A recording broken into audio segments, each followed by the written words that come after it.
दाऊद को लेकर जो अभी तक घटनाक्रम तेजी से बढ़ा है यहां पर, उसके ऊपर प्रधानमंत्री मोदी के लंदन दौरे से में सबसे ज्यादा सुर्खियों में दाऊद को लेकर दबिश की तैयारी है। भारत सरकार ने इस बारे में एक डोजियर तैयार किया है जिसे ब्रिटिश सरकार को सौंपा जाएगा। डोजियर में दाऊद की संपत्ति का ब्यौरा दिया गया है। भारत सरकार यह मांग करने वाली है कि दाऊद की संपत्ति जब्त की जाए। दाऊद के अलावा सरकार एक और डोजियर ब्रिटिश सरकार को सौंपेगी जिसमें आईएसआई की मदद से चलाए जा रहे खालिस्तानी आतंकवाद का जिक्र है। डोजियर के मुताबिक शिरोमणि अकाली दल के यूथ विंग के कार्यकर्ता को आईडी बनाने की ट्रेनिंग दी जा रही है। आईएसआई ऑपरेशन ब्लू स्टार की सालगिरह मनाने के लिए भी फंड दे रही है। यह भी खबर सामने आ रही है। मंजीत नेगी इस वक्त हमारे साथ है। मंजीत, इस पूरे मामले में और क्या क्या इंफॉर्मेशन है, बताएं हमें।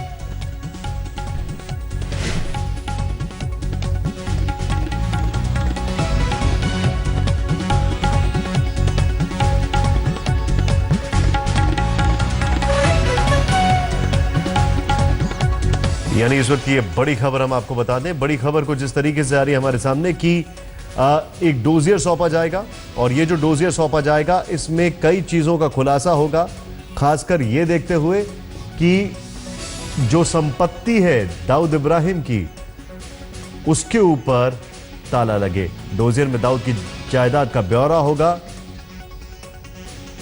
विगहैम हाउस 16 वेकरिंग रोड वॉकिंग एक्सेस, ये एड्रेसेस हैं। पोर्टलैंड हाउस,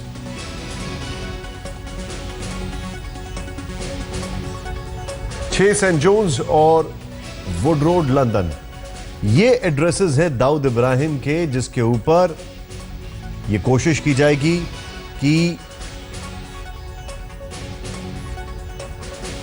दाऊद की जो प्रॉपर्टी है उसको कन्फिस्केट कर लिया जाए। उसको कोशिश यह है कि इस पूरे मामले में जो दाऊद इब्राहिम को लेकर भारत की अभी तक पहल है, दाऊद के ऊपर शिकंजा ज्यादा से ज्यादा कसा जाए। मंजीत नेगी हमारे साथ है। मंजीत, ये जो खबर आई है दाऊद की प्रॉपर्टी को लेकर, इसमें अभी और क्या क्या इंफॉर्मेशन आ रही है आपके पास? देखिए, अकेले अगर लंदन की बात की जाए, जो जानकारी ईडी ने डिटेल रिपोर्ट बनाई है, खासतौर से दाऊद की संपत्तियों को लेकर, जो लंदन में दाऊद और उसके लोगों ने जो पैसा इन्वेस्ट किया है उसमें अकेले अगर एक होटल की बात की जाए, कुछ ऐसी प्रॉपर्टी है जिसमें 1000 से 1500 करोड़ के आसपास का इन्वेस्टमेंट ईडी के मुताबिक दाऊद ने किया हुआ है अपने अलग अलग नामों से, हवाला के जरिए दुबई और दूसरी जगहों से।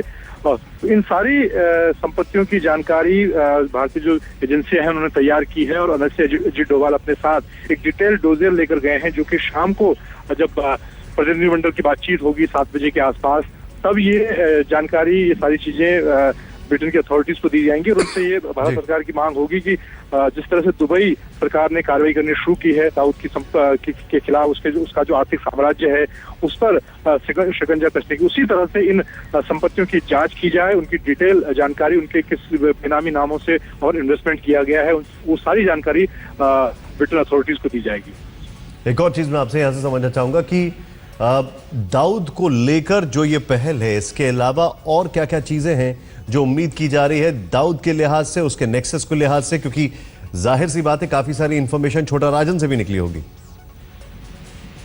जी बिल्कुल, बहुत सारी जानकारी अभी जो हाल छोटा राजन की गिरफ्तारी हुई है, क्योंकि बहुत लंबे समय तक छोटा राजन दाऊद के साथ रहा है, उससे जानकारी जुटाई गई। हालांकि पिछले काफी समय से भारत सरकार की कोशिश रही थी कि अब दाऊद को पकड़ने का एक और तरीका या उसके आर्थिक साम्राज्य पर चोट करने की पूरी रणनीति बनाई गई थी।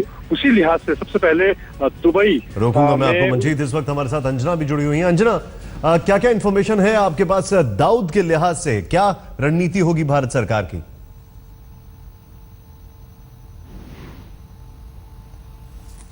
बिल्कुल, और यही सबसे ज्यादा महत्वपूर्ण है कि हिंदुस्तान अब अपने तरीके से दाऊद पर शिकंजा कसने में एक कदम और आगे बढ़ रहा है। इससे पहले सऊदी अरेबिया, तमाम ऐसे देशों को लिस्ट सौंपी गई थी। अब बाकायदा एनएसए अजीत डोभाल एक डोसियर सौंपने वाले हैं यहां पर ब्रिटिश अथॉरिटीज को। उसमें एक एक डिटेल दाऊद ने कब कब कैसे हवाला के जरिए वो ये कारोबार करता था। हवाला के जरिए पहले पैसा दुबई पहुंचता था, फिर दुबई से ऑफशोर कंपनीज के जरिए यूरोपीय देशों में यूरोप के देशों में पहुंचता था ये पैसा, और फिर उससे वो यहाँ पर इन्वेस्टमेंट करता था। तो बाकायदा ब्रिटिश गवर्नमेंट को यहाँ पर लिस्ट सौंपी जा रही है कौन कौन सी वो प्रॉपर्टीज है जो दाऊद ने यहाँ पर खरीदी है। बहुत लंबी चौड़ी प्रॉपर्टी है, जिसमें पोर्टलैंड हाउस सबसे महत्वपूर्ण बताया जा रहा है, एल्डरमास्टन पार्क में। इसके अलावा भी कैसे कैसे पैसा मिनाज इन्वेस्टमेंट जैसी कंपनियों के जरिए आया था, और एक पूरी सूची दी गई है जिसमें जितने भी प्रॉपर्टीज दाऊद के यहाँ पर आइडेंटिफाई किए गए हैं वो बाकायदा इस डॉसियर में सौंपे जा रहे हैं। तो इसे एक बेहद अहम कड़ी समझा जा रहा है दाऊद पर शिकंजा कसने में। इससे पहले सऊदी अरेबिया, दुबई, इन तमाम कंट्रीज को लिस्ट सौंपी गई थी कहां कहां पर उसकी प्रॉपर्टी है।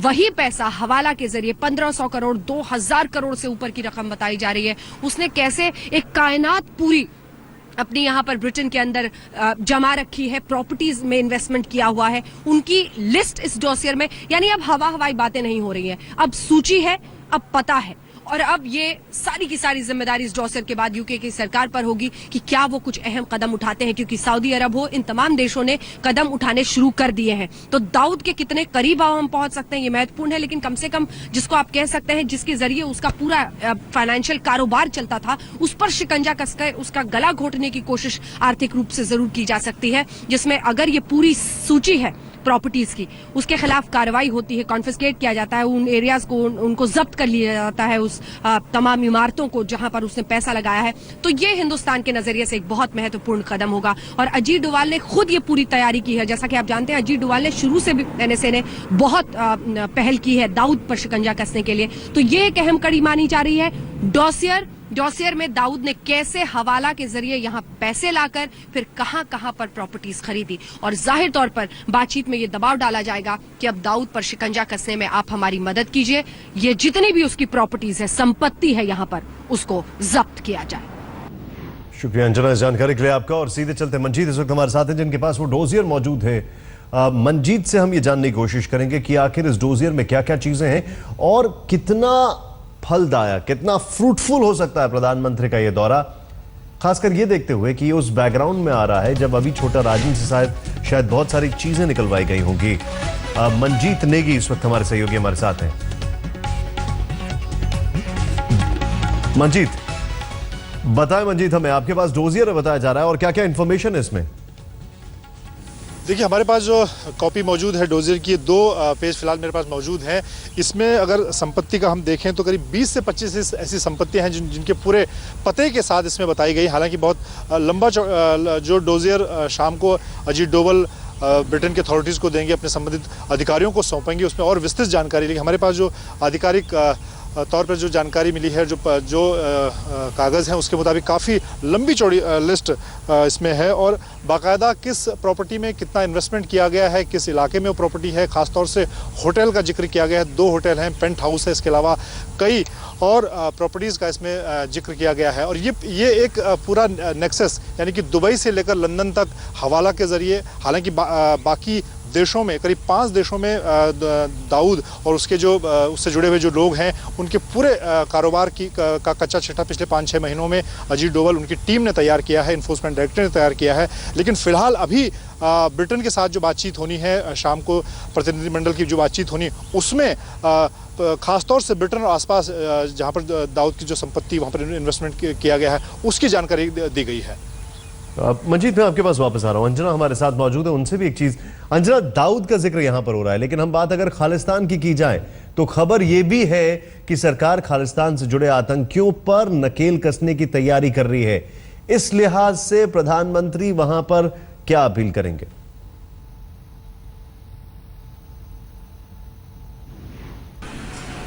हिंदुस्तान के लिए यह भी एक बहुत बड़ी चिंता का सबब बना हुआ है, जिस तरह से एक के बाद एक सिख, आप कह सकते हैं, आतंकवाद को बढ़ावा देने की कोशिश हो रही है। और इसीलिए ये 8 सूत्रीय 8 पॉइंट्स का एक पूरा डॉसियर है जो यहां पर यूके अथॉरिटीज को सौंपा जाएगा। इन 8 पॉइंट्स में जो सबसे महत्वपूर्ण चीजें हैं वो ये है ब्रिटेन के नजरिए से। नंबर 1, हिंदुस्तान ये कह रहा है कि सिख युवाओं को यहां पर ISI एक तरह से आतंकवाद की तरफ धकेल रहा है, उनको किसी न किसी तरीके से उनकी सोच को ये करने की कोशिश कर रहा है कि वो आतंकवाद की तरफ से बढ़े। आईएसआई फंड कर रहा है उसे, तो ये बहुत महत्वपूर्ण है। टेलीविजन, रेडियो, यूके में चलने वाले तमाम चैनल्स, जिसमें संगत टीवी जैसे चैनल्स हैं, संगत टीवी जैसे चैनल्स के जरिए बब्बर खालसा रेडियो, बहुत सारे ऐसे कार्यक्रम चलते हैं जिसमें आईएसआई के लोग यहाँ पर मौजूद सिख युवाओं को भड़काने की कोशिश कर रहे हैं, भारत विरोधी भावनाओं को भड़काने की कोशिश कर रहे हैं। और उन्हीं में से एक बाकायदा गूगल प्लस पेज है, एफबी पेज है बनाकर एक संगठन ने तो भारतीय प्रधानमंत्री नरेंद्र मोदी के खिलाफ यहाँ पर विरोध जताने के लिए ऐसी ही कट्टर सोच वाले आप कह सकते हैं लोगों को इकट्ठा करके प्रधानमंत्री के खिलाफ वो विरोध जताने की भी पहल की है, कोशिश की है।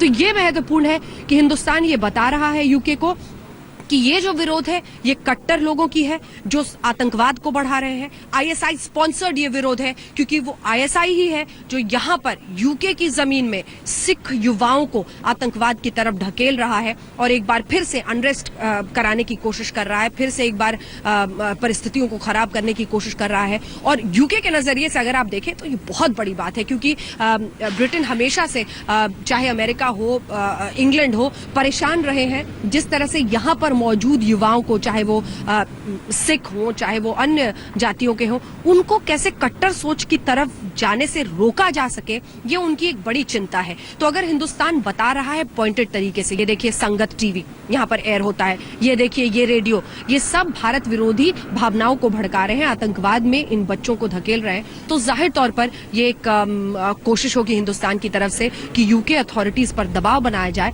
कि वो इसको होने से रोके और पाकिस्तान की आईएसआई की मंशा पर नकेल कसे।